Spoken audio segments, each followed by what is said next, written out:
ஓம் சக்தி, ஜெய் சக்தி, ஓம் சக்தி, பராசக்தி, ஓம் சக்தி, முத்துமாரி அம்மனே போற்றி போற்றி.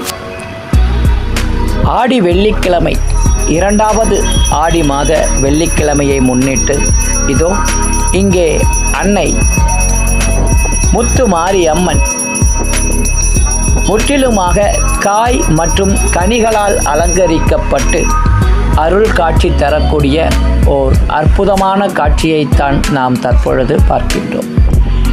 இந்த ஆடி மாதத்திலே அன்னைக்கு காய் மற்றும் கனிகளால் இவ்வாறு சிறப்பாக அலங்காரம் செய்யப்படுவதற்கான காரணம் ஆடிப்பட்டம் தேடி விதை என்பார்கள். அதுபோல இந்த ஆடிப்பட்டத்திலே தேடி விதைக்கக்கூடிய விதைகளெல்லாம் நல்லபடியாக காய் கனிகள் மற்றும் நெல் மணிகள் எல்லாம் விளைந்து மக்கள் பஞ்சம் பசி ஆற நல்லபடியாக அன்னையினுடைய அருளோடு அவர்களுக்கு வேண்டிய எல்லா செல்வங்களும் ஆரோக்கியத்தை தரக்கூடிய வகையிலே நல்ல உணவு பொருட்களும் கிடைக்க வேண்டும் என்பதற்காகவே அன்னைக்கு ஆடி மாதத்திலே இவ்வாறு காய்கறிகளால் அலங்காரம் செய்யப்படுகின்றது.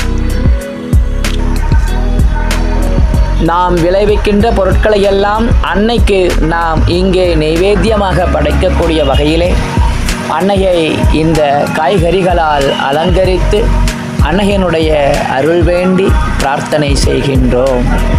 அந்த வகையிலே இந்த ஆடி மாதத்திலே அன்னைக்கு அர்ப்பணிக்கக்கூடிய காய்கறிகளாகவும் கனிகளாகவும் அர்ப்பணிக்கப்பட்டு அன்னை இதோ இங்கே முத்துமாரியாக நமக்கெல்லாம் முத்தான வாழ்க்கையை தரக்கூடிய அன்னையாக மாதம் மும்மாறி பொழியக்கூடிய வகையிலே அருள் புரிய வேண்டும் என்பதற்காக இதோ இங்கே காய் கனிகளால் அலங்காரம் செய்யப்பட்டு அன்னை அருள்வாளிக்கின்றாள். அன்னையினுடைய பூரண நல் அருள் அனைவருக்கும் நிறைவதாகவும்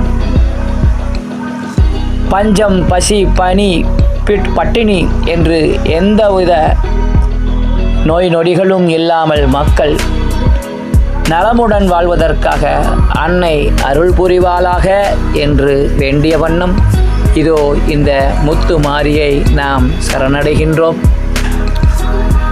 அன்னையனுடைய பாதார விந்தத்திலே பணிந்து அன்னையனுடைய துவாரகா சக்திகளாக விளங்கக்கூடிய சக்திகளையும் பணிந்து அன்னையை சரணடைபோவமாக.